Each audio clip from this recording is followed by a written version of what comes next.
Welcome to the Learning Pines YouTube. We hope this video helps.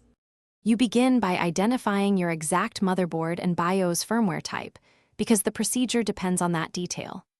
Once done, dump and backup the current BIOS image to protect you from irreversible mistakes. This lets you restore if needed. You then extract the logo region if the BIOS format exposes it. Otherwise, prepare a hardware programmer. Make sure to have an image converter and hex editor ready. They let you modify the embedded graphic without corrupting other regions. Now you convert your chosen logo to the exact resolution, bit depth, and palette the firmware expects. Get this wrong and the image won't display. Then use a module editor or hex editor to locate the logo block by offset and carefully overwrite it, preserving alignment and neighboring data. After replacing the graphic, recalculate checksums and restore header fields so firmware integrity checks pass. If your tool offers a validation step, run it. Otherwise, compare file size and hashes with the original. Finally, write the modified BIOS back to the chip.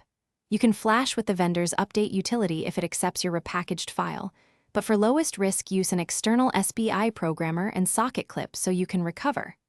Once flashed, boot and watch for the new logo. If the system fails to start, power down and restore your backup with the programmer immediately. If the logo does not display yet the system boots, verify image format, palette, checksums, and whether secure boot or UEFI signature checks block the change. Thanks for watching. Consider subscribing if we helped you.